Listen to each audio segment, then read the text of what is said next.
मंगलम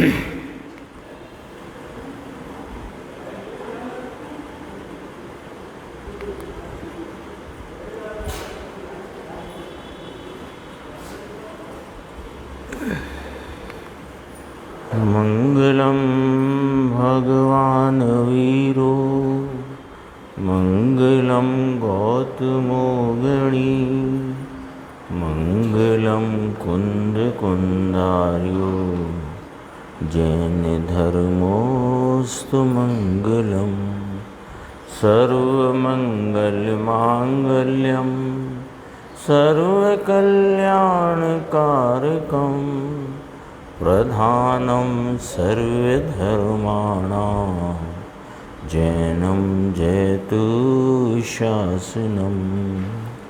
नमः समय साराय स्वानुभूत्या चकासते चित्स्वभावाय भावाय सर्वभावान्तरचिदे। समय सार जी परमागम ग्रंथ के परिशिष्ट रूप में स्यादवाद अधिकार, उसके 252 नंबर कलश है, 5वां भंग। उस पर अपन ने कल जो ग्रंथ है उससे स्वाध्याय करी थी। गुरुदेव श्री का व्याख्यान अपन देखते हैं, 388 पेज, समय सार सिद्धि भाग 11। ये बीच में है ना, देखो, भगवान तरीके बुलाया है यहाँ से कि भगवान तुम स्वयं द्रव्य से हो ऐसा नहीं मानकर, पर द्रव्य तुम्हें जो जानने में आता है तो उससे मैं हूँ ऐसा मानते हो।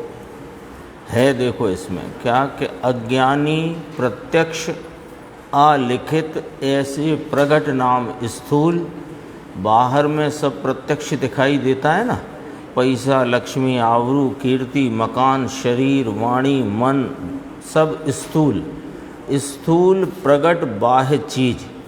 तो स्थूल कहा, फिर कहा स्थिर, वहाँ रहता है ना अमुक काल, वो अपेक्षा स्थिर। स्त्री, कुटुंब, परिवार, पैसा अमुक काल रहे, किंतु ये तो पर है, ये तो पर द्रव्य है। और स्थिर कहा निश्चल पर द्रव्यों के अस्तित्व से ठगाया हुआ। क्या कहते हैं कि अपने अस्तित्व नाम हयाती मौजूदगी का स्वीकार नहीं करके पर का अस्तित्व और सत्ता जो दिखाई देती है, तो इस सत्ता का स्वीकार करके ये ही मैं हूँ ऐसा ठगाया हुआ। इसका जो कलश टीका में पांडे जी साहब ने स्पष्टीकरण लिया वो भी देखेंगे अपन, अभी साथ के साथ यहाँ मिलान करते हैं। उन्होंने इस प्रकार कहा कि ये पर्याय मात्र को वस्तु मानता है, द्रव्य को वस्तु नहीं मानता। तो पर्याय मात्र को वस्तु मानते होने से इसकी पर्याय में जो गे के आकार रूप जानना होता है ना, तो अपनी वस्तु को तो मानता नहीं, अपने द्रव्य को। तो पर्याय में जो कुछ दिखाई दिया गे वस्तु संबंधी जानना हुआ ना पर्याय में, तो जो गे वस्तु जानने में आई ये मैं हूँ। क्यों? क्योंकि अपने को तो अपना द्रव्य तो माना ही नहीं, और पर्याय में झलकता हुआ जो कुछ भी भाव है उस भाव को ही, वही द्रव्य को, क्योंकि जो झलका शरीर है, कुटुंब है, स्त्री पुत्र, पैसा, मकान, जमीन, जायदाद, जो कुछ भी स्थूल प्रगट इंद्रिय गोचर पदार्थ जो ज्ञान की अवस्था में जानने में आए, तो ये तो अवस्था मात्र को ही वस्तु मानता है। तो अवस्था में जो जाना गया सो ये ही मैं हूँ, है ना। जैसे दर्पण की अवस्था कोई ही माने, दर्पण को न माने, तो दर्पण की अवस्था में मान लो पेड़ दिखे तो वो ये पेड़ ही, ये पेड़ ही है, ये दर्पण तो मानता ही नहीं। यहाँ लगा है दर्पण, दर्पण वस्तु को तो मानता नहीं, उसकी पर्याय में झलकन है, उस झलकन में जो झलका सो ये वही तो है, ये पेड़ ही है, ये खिड़की है, ये दरवाज़ा है, जो कुछ भी झलका।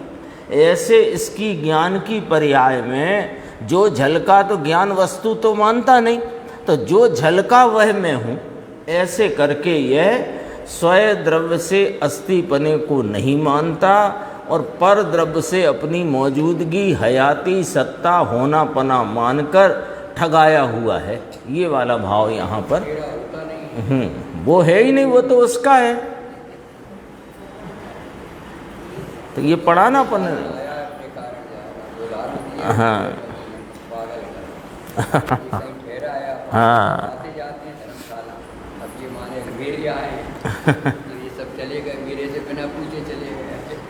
ऐसा है। देखो, पर द्रव्य अपन ने पढ़ा ना, ये पर द्रव्यों के अस्तित्व से ठगाया हुआ। किस प्रकार कि अपने अस्तित्व नाम हयाती, अपने होने पने का, अपनी मौजूदगी का स्वीकार नहीं करा और पर का अस्तित्व और सत्ता दिखाई दी, तो इस सत्ता का स्वीकार आपरूप कर बैठा। यानी पर द्रव्य ये मैं हूँ, ऐसे स्वीकार करके ये ही मैं हूँ, ऐसा ठगाया हुआ। आगे थोड़ा और लिया, देखो 389 पेज पर ऊपर की 6 पंक्ति छोड़कर यहाँ कहते हैं कि पर द्रव्यों के अस्तित्व से ठगाया हुआ। कैसे हुआ ऐसा कि अपने द्रव्य ऊपर दृष्टि नहीं है और पर द्रव्य की दृष्टि है। कैसे? तो पर द्रव्य इसकी पर्याय में प्रत्यक्ष देखने में आता है, जानने में आता है। प्रत्यक्ष शब्द आएगा ना, तो उसको देखकर, किसको देखकर? पर्याय में पर द्रव्यों का जो जानना हुआ, उसे देखकर जानकर ये ही मैं हूँ, ऐसा पर द्रव्यों के अस्तित्व से ठगाया हुआ। स्वयं द्रव्य को यानी आत्म द्रव्य के अस्तित्व को नहीं देखता। अंदर स्वयं द्रव्य जो भगवान आत्मा है और उसको तो देखता नहीं, और पर द्रव्य प्रत्यक्ष बाहर में यानी इंद्रिय गोचर पदार्थ जो इसकी बहिर्मुख उपयोग की दशा में, इसकी जानने की अवस्था में दिखाई दिया, जानने में आया, तो उसकी ही हयाती, उसका ही अस्तित्व, उस अस्तित्व से अपना अस्तित्व मानता है। उसकी हयाती से, और वह स्थूल है और टिकता है। लेकिन मैं टिकने वाला नित्य हूँ और बदलती पर्याय वाला भी मैं हूँ, ऐसा नहीं मानकर पर्याय में झलके हुए भाव में जो झलका वह मेरा अस्तित्व है, ऐसा क्यों कर बैठा? कि अपने अस्तित्व को स्वीकार नहीं करने के कारण। तो पर द्रव्य से ठगाया हुआ। ठगाया क्यों गया? कि है तो है नहीं पर द्रव्य से तेरी सत्ता, उनकी सत्ता उनसे है, और ये मानता है कि मेरी सत्ता पर द्रव्य से है। तो ये ठग गया ना। जो माल तेरा नहीं, उसमें तूने अपनापा किया, और वह माल जिसका है उसका ही रहा। और तुम तो यूँ व्यर्थ ही ठगे गए ना। अपना माल तो मिला नहीं, और दूसरे के माल पर अपना पना किया तुमने तुम्हारे अज्ञान से, तो ठग ही गए ना। अपना माल भी मिला नहीं और उसका माल तो उसका है। तो ठग गया ये।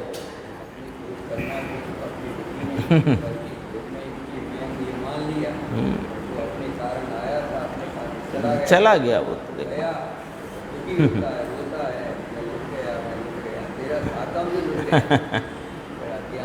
अज्ञान है। अंदर स्वयं जो भगवान आत्मा है, पर द्रव्य प्रत्यक्ष बाहर में दिखाई देता है। ये हो गया था ना अपना।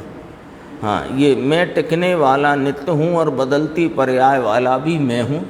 यानी मेरी ज्ञान की अवस्था में पर द्रव्य गे पदार्थ जानने में आते हैं, वे जानने में आते हैं। वह जानना मेरी अपनी जानन सत्ता का कार्य है, और वह मेरी जानन सत्ता में होता है। मैं तो एक रूप रहने वाला ज्ञायक प्रभु हूँ, और मेरी पर्याय का भी उस प्रकार परिणमन है कि उसमें यह सब जानने में आता है। वे पर द्रव्य उनकी हयाती वाले हैं, मैं स्वयं द्रव्य अपनी ज्ञायक सत्ता वाला हूँ, उस सत्ता के परिणमन में वह जानने में आते हैं, ऐसा ज्ञानी जानते हैं। और ये ठगा गया। देखो इसको घटाया यहाँ पर, अपनी अस्थि स्वीकार करे तो परद्रव्य से नास्ति, और परद्रव्य की अस्थि परद्रव्य से मान लेगा। अभी देखो इसमें घटित किया, आत्मा सिवाय कोई भी राग यानी दया दान का परिणाम वो क्या बन के आता है, वो तो गेय रूपता से आता है। अभी तो स्वद्रव्य स्वकाल, स्वद्रव्य स्वक्षेत्र स्वकाल स्वभाव, और परद्रव्य परक्षेत्र परकाल परभाव, ऐसे 8 बोल चलना है ना, उसमें सब बात आएगी। अभी भी यहाँ बात को घटित करते हैं कि राग है वो गेय रूप भाव है, परभाव है, वो परभाव परद्रव्य रूप है। वो परद्रव्य माने अपनी वस्तु नहीं। तो वो जो राग जानने में आया इसकी ज्ञान की अवस्था में, और 2 चीज़ें ये जानता है, एक तो जो इंद्रिय गोचर पदार्थ हैं उन्हें जानता, और उस समय उपजा हुआ जो राग का परिणाम है इष्टता अनिष्टता वाला, हर्ष शोक का, उसे जानता है, वेदता है। यही है ना, यही चला आ रहा है अनादि से। ज्ञान का परिणमन चला आता है, ज्ञान के परिणमन में इसने स्वयं सन्मुखता कभी की नहीं, तो पर सन्मुखता में पर द्रव्य जानने में आते हैं गेय रूपता से, और वहाँ उत्पन्न राग आदि विकार इसको जानने में आता है, अनुभव में आता है। अब राग पर घटाओ कि ज्ञान, ये द्रव्य शक्ति जो अपनी ज्ञायक प्रभु है उसको तो मानता नहीं, और ज्ञान की अवस्था में जो राग का भाव जानने में आया, सो मैं राग हूँ ऐसा मानकर यह अपनी सत्ता से सत्ता को स्वीकार करता नहीं, जिससे असतपना है उसमें अपनी सत्ता की कल्पना करता हुआ ठगाया गया है। ये इसका भाव है। पकड़ में आई ना बात। परद्रव्य शरीर आदि ये तो मोटी बात करी। हाँ, ये शरीर है ना, तो ये शरीर जानने में आया, टेबल कुर्सी दरवाज़ा पेड़ धूप छाँव जो कुछ भी वो जानने में आई, तो ये अपनी वस्तु वह स्वीकार करता नहीं। तो जानने में आती हुई वस्तु यही मैं हूँ, तो अपने को ये बात अटपटी सी लगती है कि हमने कब कहा मैं दरवाज़ा हूँ, मैं पेड़ हूँ, मैं धूप हूँ, मैं छाँव हूँ। अच्छा आपने नहीं कहा, लेकिन वहाँ राग भी जानने में आया कि नहीं आया। कषाय की तीव्रता मंदता का परिणाम राग विकारी भाव, राग द्वेष, रोचकता अरोचकता, इष्टता अनिष्टता, हर्ष शोक का परिणाम जानने में आया कि नहीं आया।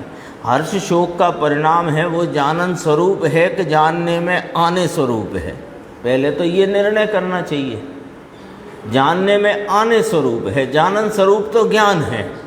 अब ज्ञान की अवस्था में जानने में आने वाले स्वरूप वाला जो राग जानने में आया, तो इसने अपनी स्वरूप सत्ता ज्ञायक सत्ता को तो स्वीकार किया नहीं है। तो ज्ञायक सत्ता स्वीकार है नहीं, ज्ञान के परिणमन में जो राग का अनुभव है ये ही मैं हूँ ऐसा अनादि से ये ठगाया हुआ है।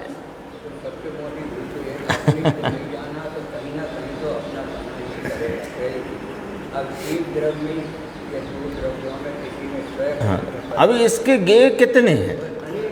अभी अनेक गेय में 2 प्रकार से घटित करते हैं।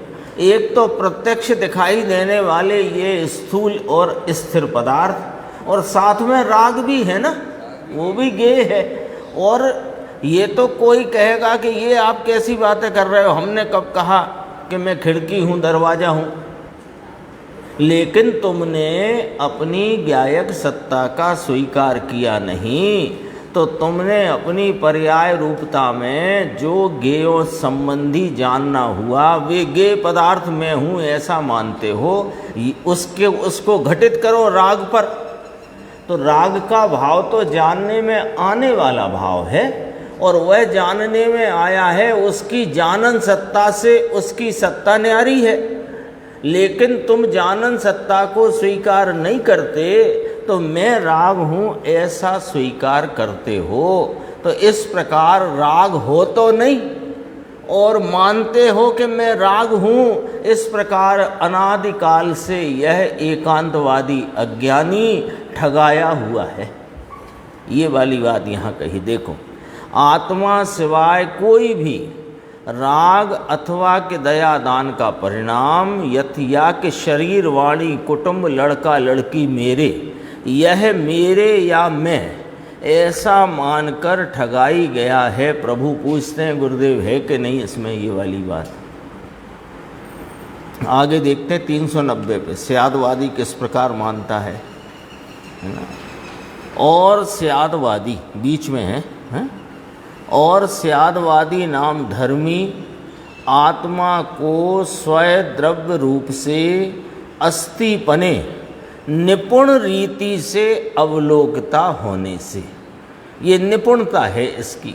कैसी निपुणता है कि अपने ज्ञान भाव को आप रूप जानता है और ज्ञान में आने वाले जो अन्य पर पदार्थों का जो भाव है उन्हें अपने ज्ञेय पदार्थ, उन्हें अपने से भिन्न जानता है। ऐसी ज्ञान ज्ञेय की भिन्नता को जानता हुआ अपने द्रव्य पर्याय स्वरूप को जानने वाला धर्मी स्यादवादी निपुण है। निपुण रीति से अवलोकता, धर्मी जीव इसको कहिए, और कल्याण के पंथ पर पड़ा हुआ है यानी वर्त चल रहा है, इसको कहिए कि अपनी हयाती को, अपनी सत्ता को स्वद्रव्य रूप से निपुण रीति से प्रवीणपने अपने अस्तित्व को देखता है। पर के कारण से, पर की मौजूदगी और सत्ता से मेरी सत्ता मौजूदगी है ही नहीं, ये निपुणता है ही नहीं, ये निपुणता है। तो जानना बंद हो गया कि नहीं जान रहा है, जानना तो स्वभाव है, लेकिन निपुणता ये है कि जानने में जो परिणमन है वह मेरी शक्ति का भाव है, वह मेरी सत्ता का स्वरूप है। ये जानना जहाँ हो रहा है वह मेरी ज्ञायक सत्ता है, और जिनका जानना हो रहा है वे मेरी सत्ता से न्यारे हैं। ऐसी निपुणता उसको खिल गई है।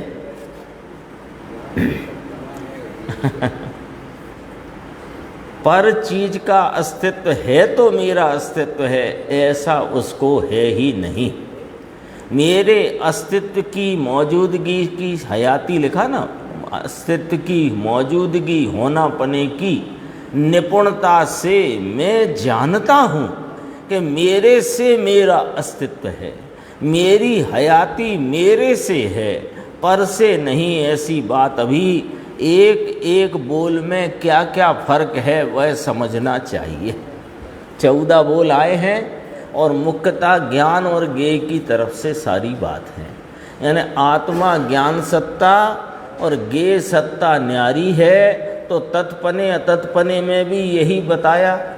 एक अनेक पने में भी द्रव्य पर्याय स्वरूप आत्मा है, उसमें वह ज्ञेय वस्तुओं से न्यारा ज्ञान वस्तु स्वरूप है। और अब ये स्वद्रव्य स्व क्षेत्र स्वकाल स्वभाव वाले बोलों में भी और परद्रव्य पर क्षेत्र पर काल पर भाव वाले बोलों में भी ज्ञान ज्ञेय में की ही भिन्नता यहाँ पर बताते हैं। पर कहते हैं एक एक बोल में क्या क्या फर्क है वो ख्याल रखना, क्योंकि ऐसे 14 के 14 एक सर के तो नहीं है, तब तो 14 है वे। फर्क क्या आता है? तो ये पांडे जी ने जो जिस प्रकार घटित किया है ना एकांतवादी के अज्ञान को, एक में लिया ये अपने को पर्याय रूप मानता है, एक में लिया द्रव्य रूप मानता है, फिर तीसरे बोल में लिया फिर पर्याय रूप मानकर भूल करता है, चौथे में लिया द्रव्य रूप मानकर भूल करता है, पांचवें में फिर लिया पर्याय रूप मानकर भूल करता है।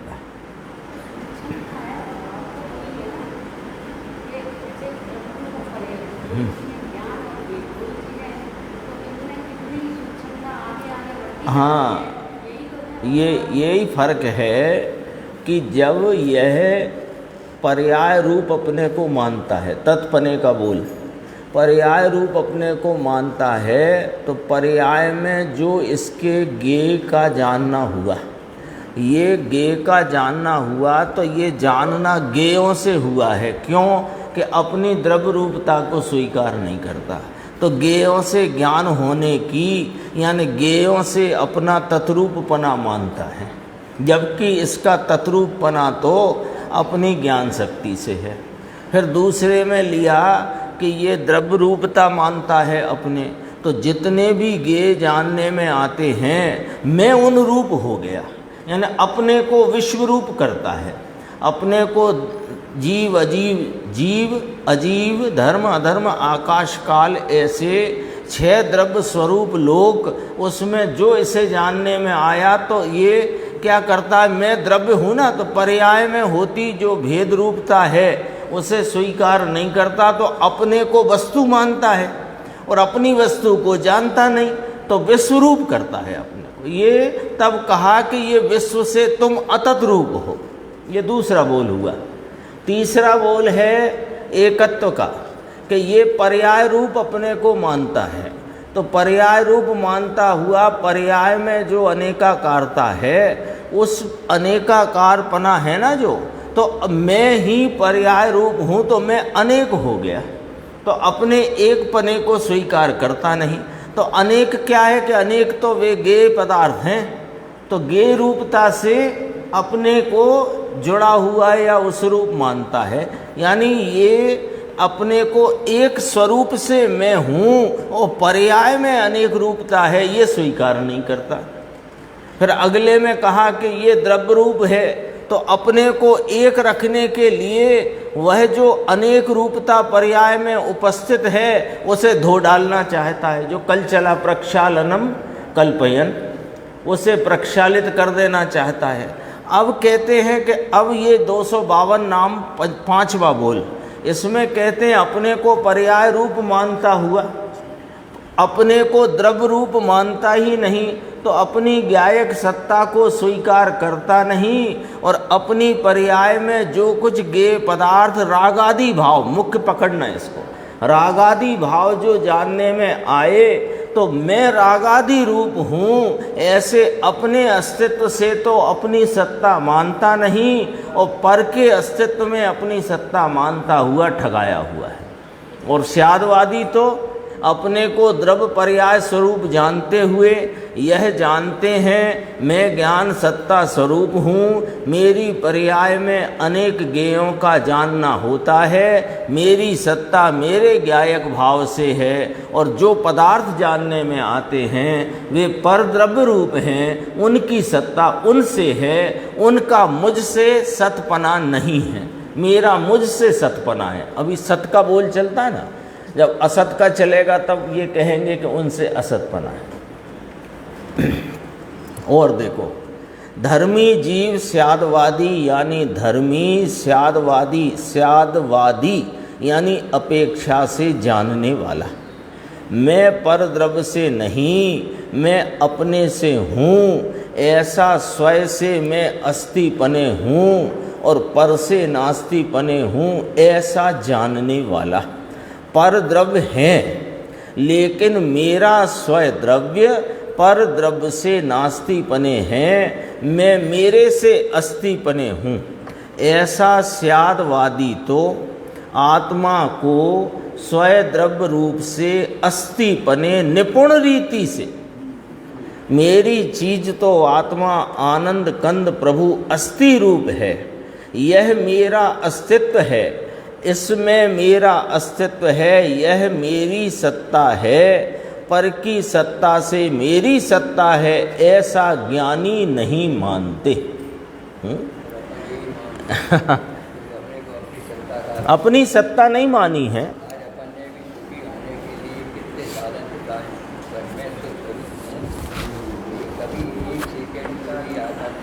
एक बार को अपनी सत्ता की स्वीकारता हो जाए तो ये अनादि का एकांतवाद रूप अज्ञान मिट जाए, और स्यादवाद से जो अनेकांत स्वरूप वस्तु का जिनेंद्र परमात्मा ने देखा जाना कहा, वह अपने अनुभव में आ जाए। इसका नाम है निपुण रीति, प्रवीणपना, कुशलता। देखो, इसमें मेरा अस्तित्व पर की सत्ता से मेरी सत्ता है ऐसा ज्ञानी नहीं मानते। ज्ञानी निपुण रीति से अवलोकते होने से, फिर क्या लिखा, तत्काल प्रकट होते विशुद्ध ज्ञान प्रकाश द्वारा। गुरुदेव कहते हैं क्या लेख है।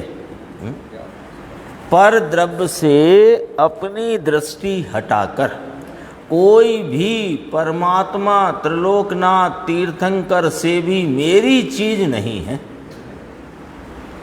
वे, मैं उनके ज्ञान में गे बनूं और वे मेरे ज्ञान के गे बने, लेकिन मेरी सत्ता तो मुझसे है, उनसे नहीं। तो मेरी चीज तो पर द्रव्य के अभाव स्वरूप है, ऐसा तत्काल प्रकट होता विशुद्ध ज्ञान प्रकाश। तत्काल का अर्थ करते हैं गुरुदेव कि अपने ऊपर जहाँ नजर पड़ी और पर द्रव्य से मैं नहीं, ये तुरंत ही अपनी सत्ता का स्वीकार हुआ, तो पर से मैं नास्ती है ये बात भी तभी स्वीकार हो गई ना। अलग थोड़ी लगा उसको, दो समय नहीं, दो भाव नहीं, एक ही भाव है। अपनी सत्ता के से सतपना तो पर से असतपना।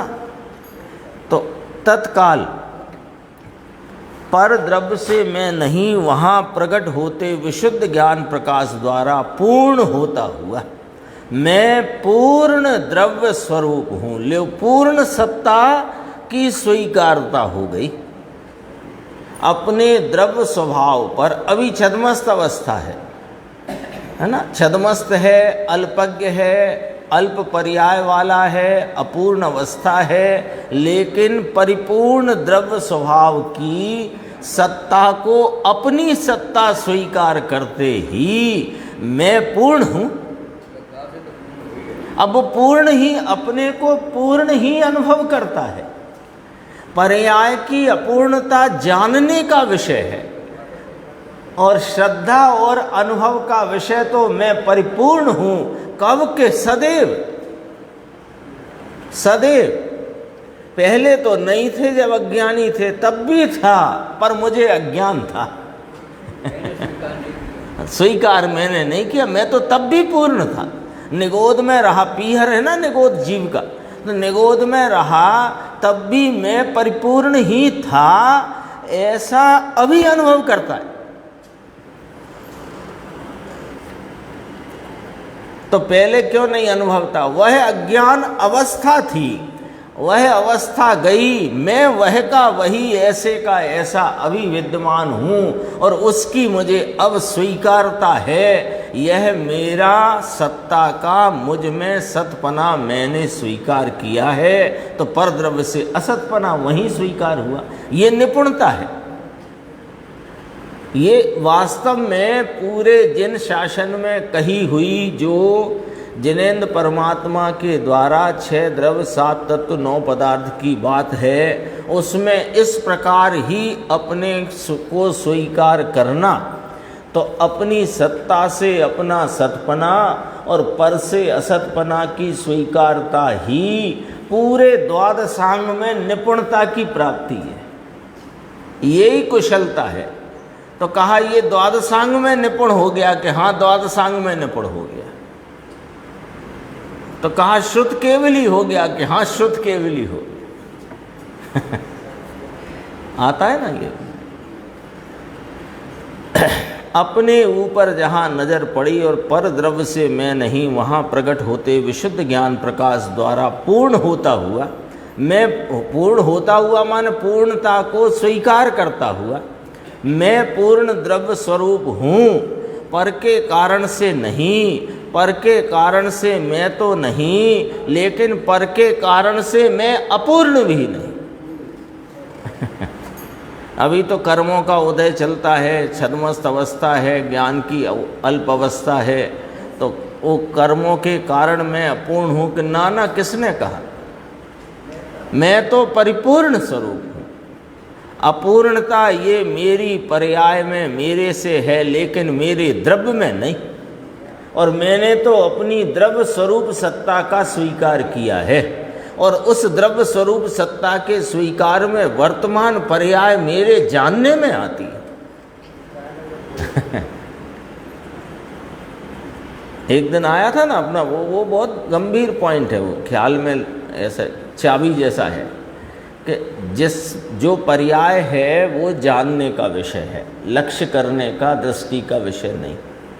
द्रव स्वभाव है, एक रूप ज्ञायक परमात्मा, वो दृष्टि करने का विषय है। अपने उल्टा चल रहा है कि पर्याय जो जानने का विषय है उस पर दृष्टि है, और द्रव स्वभाव जो दृष्टि का विषय है उसे मैं जानता हूँ, मैं एक रूप हूँ, मैं ज्ञायक हूँ, मैं शुद्ध हूँ, मैं पवित्र हूँ। उसको जान गया ना पढ़ के, तो वो ख्याल में लेकर बैठा है। जिस पर दृष्टि करनी चाहिए उसे ख्याल में लेकर बैठा है, और जिसको ख्याल में लेना है उस पर दृष्टि डाल के बैठा, ये मैं हूँ।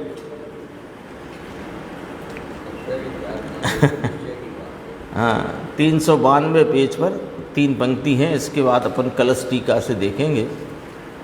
नीचे से 1 2 3 5 पंक्ति। स्यादवादी धर्मी ज्ञान रूपी तेज से, मेरे ज्ञान रूपी नूर से, नूर के पूर के तेज से, अपने आत्मा के स्वयं द्रव्य से अस्तित्व अवलोकता होने से, अपने आत्मा की हयाती नाम सत्ता स्वयं द्रव्य से अवलोकता है, इसलिए वह जीता है, अपना नाश करता नहीं। इस प्रमाण से स्वयं द्रव्य अपेक्षा से अस्तित्व, यानी मैं स्वयं द्रव्य की अपेक्षा से हूँ, पर द्रव्य से मैं नहीं, ये भंग कहा। अब कलशामृत में से अपन लेते हैं। कलशामृत यदि पढ़ लिया हो किसी ने तो बहुत अच्छा हुआ होगा, क्योंकि इसमें बात को बहुत गंभीरता से पांडे जी साहब ने लिया है, और इसमें जो 4 बोल आने वाले हैं उनकी बात भी इसी में कर दी है।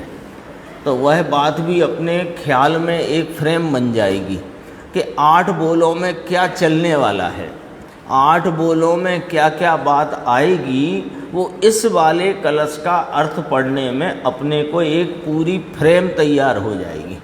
अपने को फिर उस फ्रेम में ही समझना है कि क्या कहना चाहते हैं। देखो, पेज नंबर है इसका 127, नीचे की 2 पंक्ति, 127 नंबर पेज। खंड अन्वय सहित अर्थ, भावार्थ इस प्रकार है। पंडित जी सब पहले भावार्थ में 5-6 पंक्ति में पूरे कलश का भाव समझा देते हैं कि आपको यहाँ हम क्या आचार्य भगवान कह रहे हैं उसका क्या अभिप्राय तात्पर्य है वो पहले समझ लो।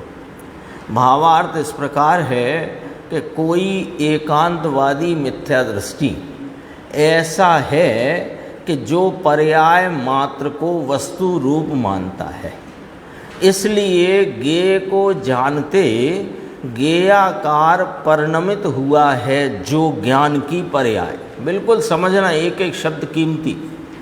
दोबारा से, ऐसा कोई मिथ्या दृष्टि एकांतवादी है कि जो, इसकी चर्चा अपन कर ली है अपन ने थोड़ी, तो उसको वापस ख्याल में ले लो कि जो पर्याय मात्र को वस्तु रूप मानता है। किसको मानता है? पर्याय मात्र को। तो इसकी कौन सी पर्याय आई? ज्ञान की पर्याय। ठीक है, तो ज्ञान की पर्याय में परिणमन है, पर्याय है तो परिणमन है। क्या परिणमन है कि गेय को जानते गेयाकार परिणमा है वह ज्ञान। बिल्कुल धीरे से पकड़ना, बात बड़ी गंभीर है, आराम से।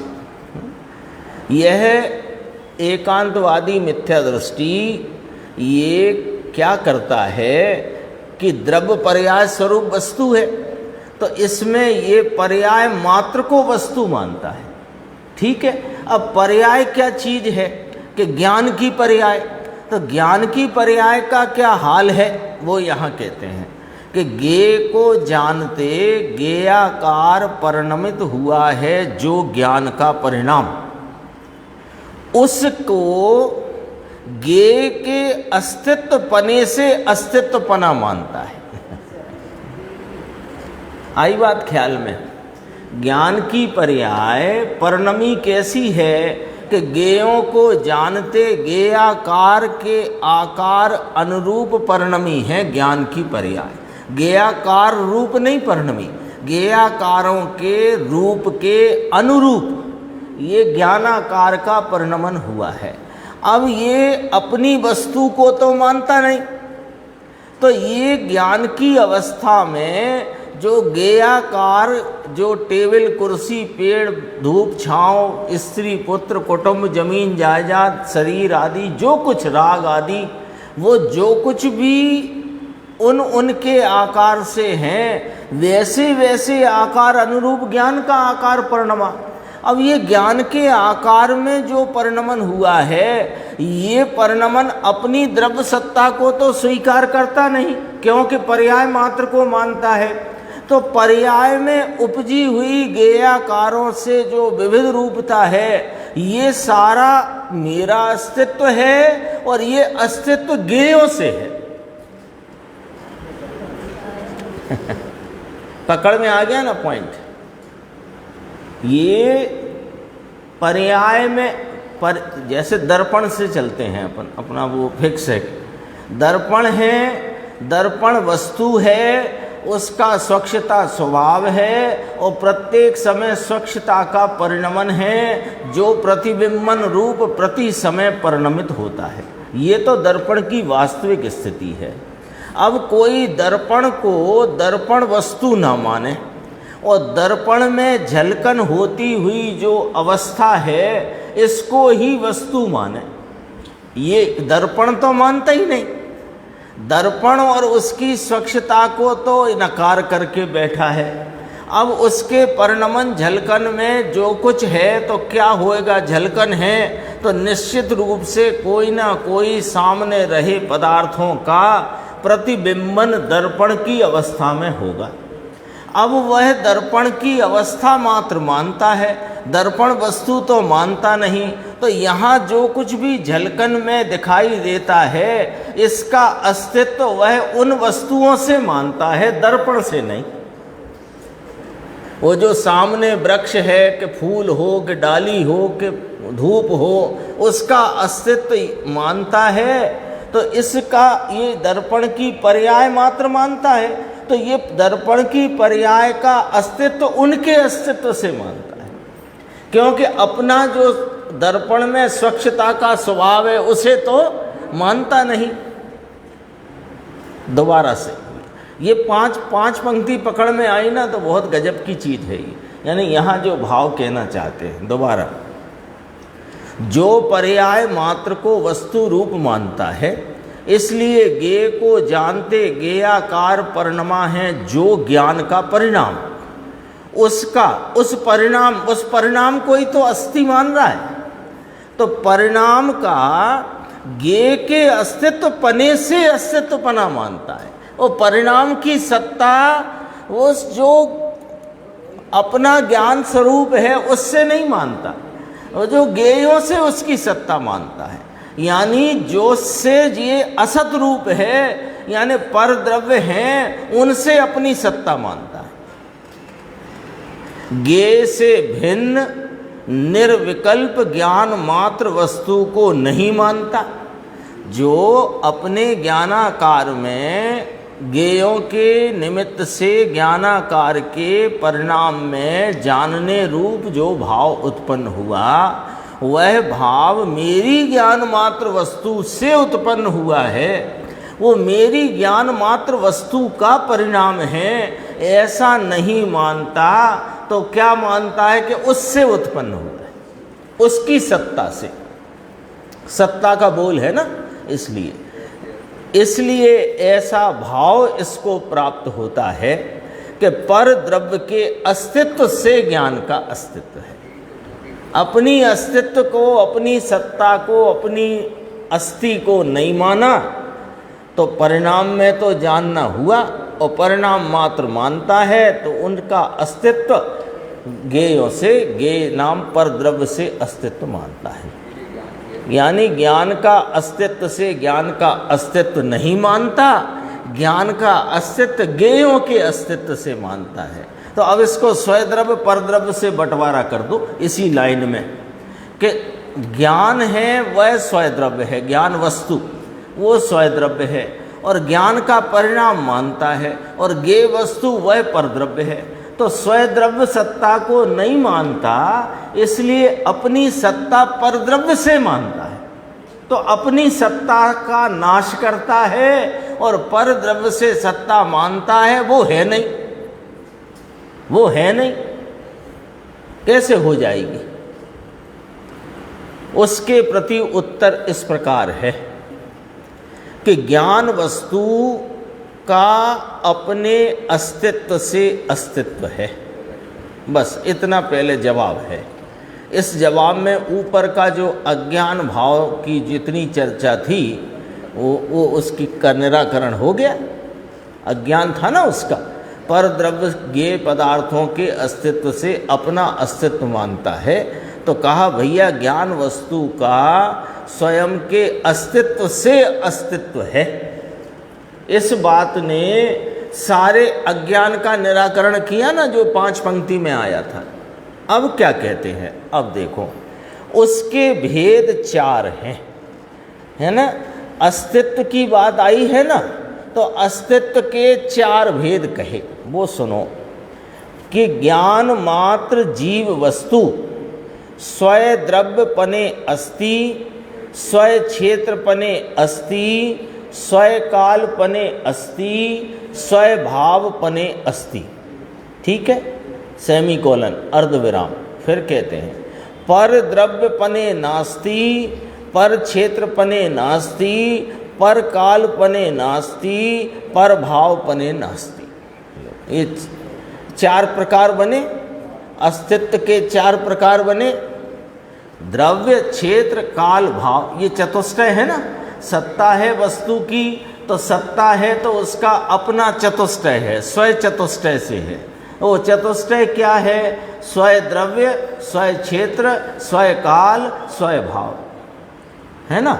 तो जहाँ स्वय द्रव्य, स्वय क्षेत्र, स्वय काल, स्वय भाव से अस्ति स्वीकार हुई, उसी पर्याय में, उसी भाव में, उसी काल में पर द्रव्य से नास्ति, पर क्षेत्र से नास्ति, पर काल से नास्ति और पर भाव से नास्ति।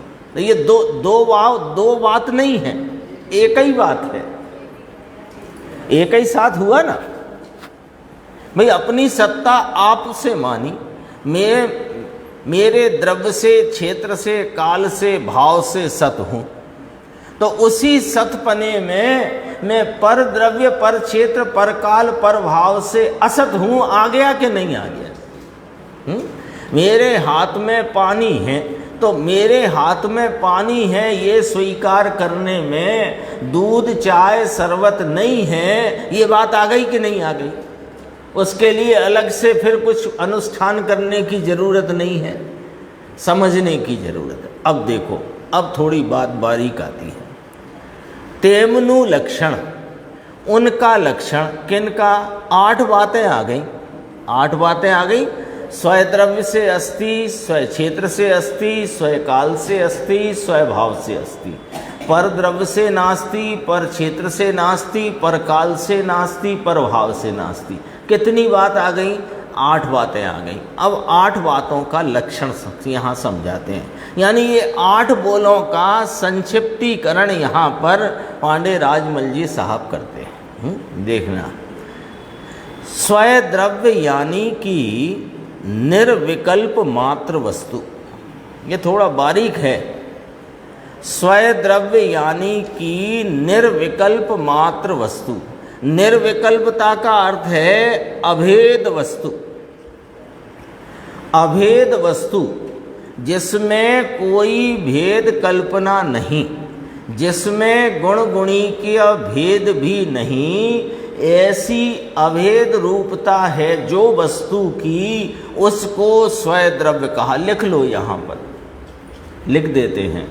स्वय द्रव्य माने कि निर्विकल्प मात्र वस्तु, यानी अपनी ये तो भाषा है ना, अभेद वस्तु नहीं है जिसमें किंचित कुछ भी कोई भी भेद, इसका नाम है स्वय द्रव्य। ठीक है, आगे। स्वय क्षेत्र यानी आधार मात्र वस्तु का प्रदेश।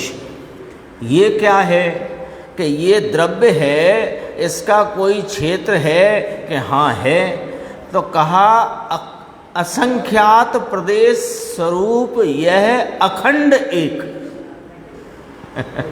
वो स्वयं क्षेत्र है। गुरुदेव ने कहा पंचाशती काय में ऐसे एक प्रदेशी कहा, अखंड की अपेक्षा असंख्य। क्यों, किसके आधार है ये?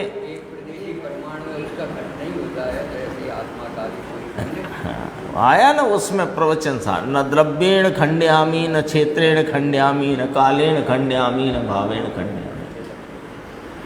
देखो, स्वयं क्षेत्र यानी आधार मात्र वस्तु का प्रदेश। इस वस्तु है ना, ये सत्ता है, द्रव्य से तो बात हो गई, एक रूप अभेद लिख दिया अपन ने। स्वयं द्रव्य माने निर्विकल्प अभेद वस्तु, निर्विकल्प वस्तु मात्र यानी अभेद एक वस्तु। अब स्वयं क्षेत्र क्या है कि ये जो वस्तु है इसका जो विस्तार क्षेत्र है, वह जो इसका आधार है, जिसमें ये विस्तार है, व्यापक है, तो काय में कि अपने ही असंख्यात प्रदेशी अखंड एक में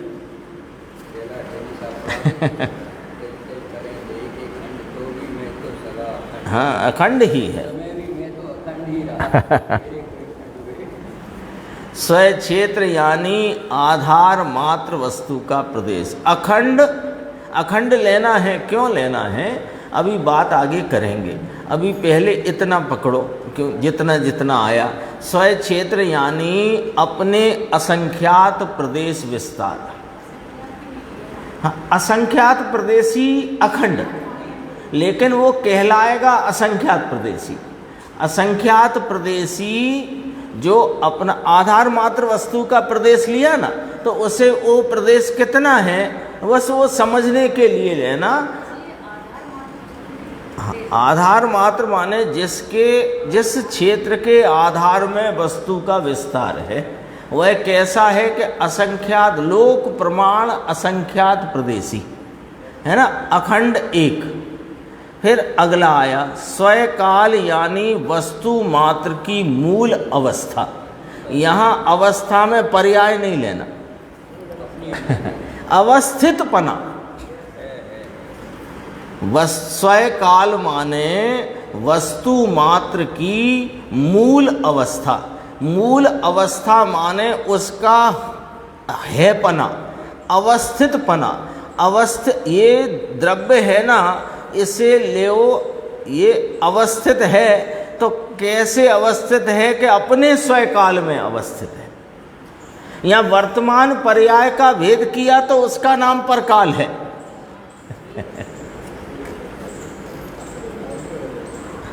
ये बात है, थोड़ा बारीक है ये है?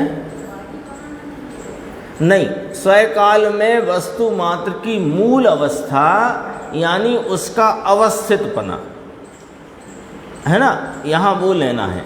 ये क्यों लेना है कि यहाँ जो स्वयं द्रव्य क्षेत्र, स्वयं काल, स्वयं भाव, और सामने पर द्रव्य, पर क्षेत्र, पर काल, पर भाव, तो एक अभेद को स्वयं द्रव्य लिया तो गुण भेद की कल्पना मात्र पर द्रव्य है।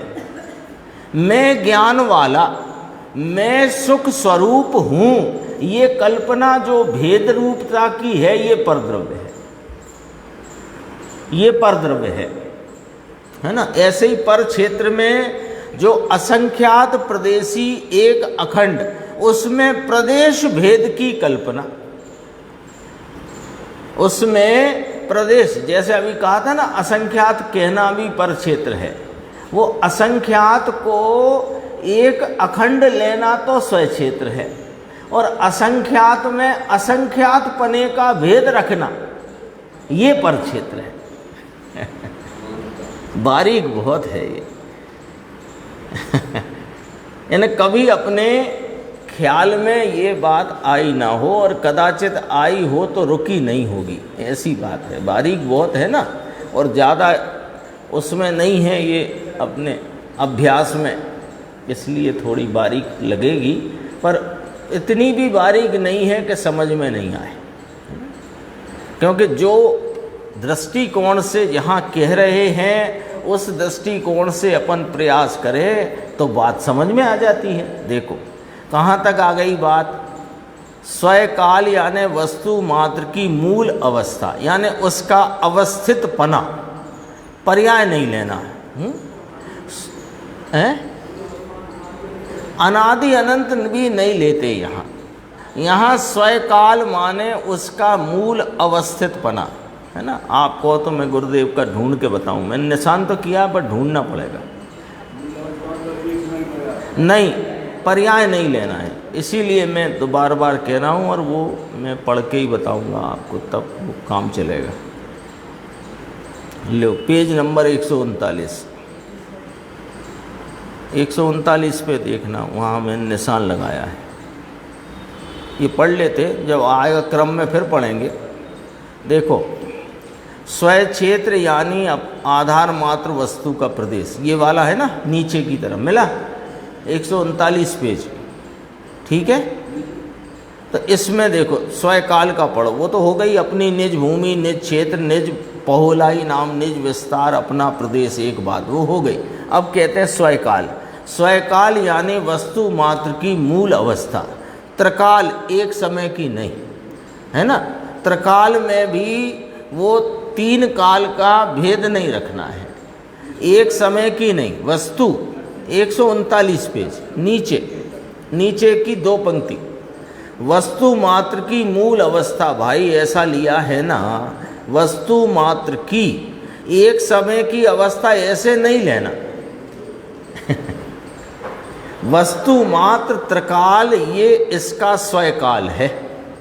वस्तु मात्र त्रिकाल, त्रिकाल माने सदैव लो यहाँ पर है ना, उसको सदैव लो, सदा, सदा सदा है ना, ये सदैव है, ये इसका स्वकाल है। सदैव अवस्थित पना, ये इसका स्वकाल। और नीचे देखना 140 पे, ये कानपुर शोभालाल जी कानपुर जाए, उसके नीचे वाली बात है। अनादि अनंत है, बात ठीक है। अब उसमें थोड़ा फर्क पड़ता है। अनादि अनंतता कहने में वह काल की सापेक्षता आती है। अनादि अनंत कहा ना, त्रिकाल भी कहा, वो त्रिकाल का अर्थ सदैव लेना। त्रिकाल कहते हैं ना, तो त्रिकाल में भी भूत वर्तमान भविष्य ऐसी 3 काल की अपेक्षा आती है। ये क्या है, थोड़ी बारीक है, यहाँ पर जरा सा भी हिले अपन तो वो भाव बदल जाता है। क्यों कि स्वकाल के सामने जो परकाल लिया, वो वर्तमान पर्याय का भेद भी करा। तो वर्तमान पर्याय का भेद करा कि भूतकाल की पर्याय का भेद करा कि भविष्य की पर्याय का भेद करा। कोई पर्याय भेद खड़ा करना ही परकाल है। तो स्वकाल किसको लिया, फिर अपने को ये रखनी पड़ेगी ना बात। नीचे देखो, इसमें देखो आप, वस्तु मात्र की मूल अवस्था मिल गया। 140 पेज बीच में है, ऊपर से 8 पंक्ति छोड़कर।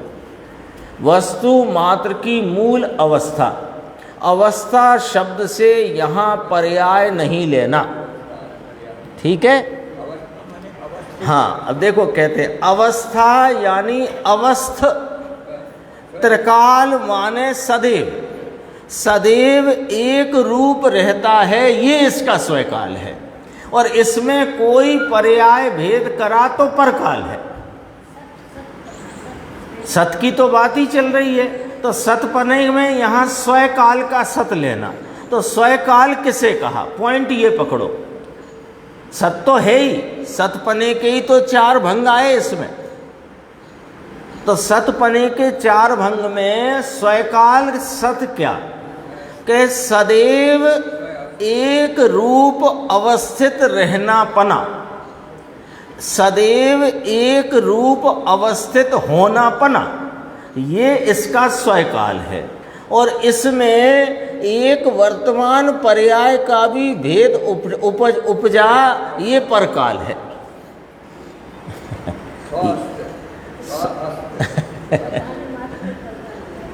हाँ,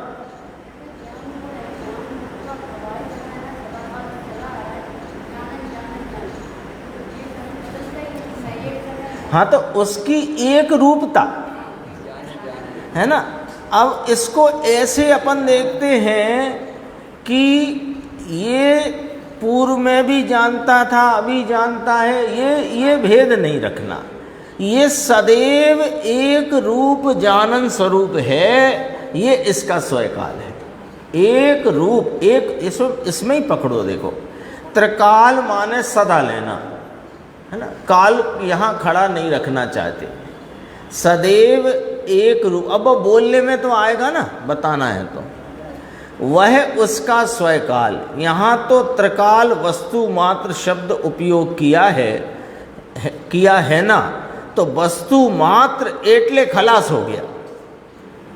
वस्तु मात्र कहा तो इसमें कोई प्रकार की गुण भेद की कल्पना नहीं लेना, क्षेत्र में प्रदेश भेद की कल्पना न लेना, स्वकाल में कोई पर्याय भेद की कल्पना नहीं लेना। पर्याय भेद की कल्पना ही काल भेद की कल्पना है। पर्याय किसके सापेक्ष है? तो पर्याय भेद की कल्पना ही काल भेद की कल्पना है। थोड़ा सा और देखो, पूरा करते हैं। पूरी वस्तु जो त्रिकाल ध्रुव है वह अवस्थापना, अवस्थित अवस्था नायम कायम रहने वाली चीज, वह उसका काल है। यह उसका ही काल है, नाम स्वकाल है। फिर अपन कहाँ थे? फिर वापस जाना पड़ेगा। 128। अभी बस इतना ही करेंगे, फिर इसके बाद की चर्चा बाद में करेंगे। देखो, स्वभाव अर्थात वस्तु की मूल की सहज शक्ति, है ना। बस ये गुरुदेव कहते वस्तु के मूल की सहज शक्ति, वो शक्ति में एक रूपता से रही है, अभेद पने रही है। सातवीं गाथा में कहा अनंत पर्यायों को अभेद रीति से पीकर बैठा है। वहाँ कौन सी पर्याय ली है? गुणों को लिया है, पर्याय नहीं ली है, ये ध्यान रखना। सातवीं गाथा का भाव, अब अनंत पर्यायों को यानी अनंत गुणों को अभेद रूप से पीकर बैठा है। वह जो उसकी मूल की सहज शक्ति, इसमें ज्ञान दर्शन सुख चारित्र ऐसा जो स्वभाव भेद खड़ा किया, ये प्रभाव है। प्रभाव के तीन प्रकार कहेंगे। एक जो परद्रव्य हैं, बेप्रभाव रूप हैं। पुण्य पाप के भाव हैं, ये भी प्रभाव रूप हैं। ये स्थूल भाव, स्थूल चर्चा है। लेकिन अपने ही शक्ति स्वरूपता के एक रूप पुंज इस चैतन्य भगवान में ये दर्शन, ये ज्ञान, ऐसा जो गुण शक्ति का भेद खड़ा करना, ये वास्तव में प्रभाव है। बस ये पूरा कर देते हैं। परद्रव्य यानी सविकल्प भेद कल्पना, चर्चा तो हो ही गई। सविकल्प भेद कल्पना माने गुण भेदों की कोई कल्पना रूप। पर क्षेत्र यानी कि वस्तु का आधारभूत प्रदेश निर्विकल्प वस्तु मात्र रूप से कहा था, वही प्रदेश, वही दूसरा नहीं, वही असंख्यात प्रदेशी अखंड एक, उसमें सविकल्प भेद कल्पना यानी उसमें प्रदेश भेद का विकल्प उठाना, ये पर प्रदेश बुद्धि गोचर रूप से कहा जाता है। पर काल यानी द्रव्य की मूल की निर्विकल्प अवस्था, वही अवस्थांतर, अवस्थांतर माने पर्याय, भेद रूप कल्पना से परकाल कहा जाता है। प्रभाव यानी द्रव्य की सहज शक्ति का पर्याय रूप अनेक अंश द्वारा भेद कल्पना। द्रव्य की सहज शक्ति एक रूप है जो ऊपर कही, उसमें पर्याय रूप अनेक अंश माने यहाँ गुण लेना, गुण के अनेक अंश, ज्ञान दर्शन सुख चारित्र वीर्य, उसको प्रभाव कहा जाता है। पशु नश्यति एकांतवादी मिथ्या दृष्टि, जीव स्वरूप को साध नहीं सकता। कैसा है? परितः शून्य, सर्व प्रकार से तत्व ज्ञान से शून्य है। उसकी चर्चा आगे की अपन आगे स्वाध्याय में लेंगे।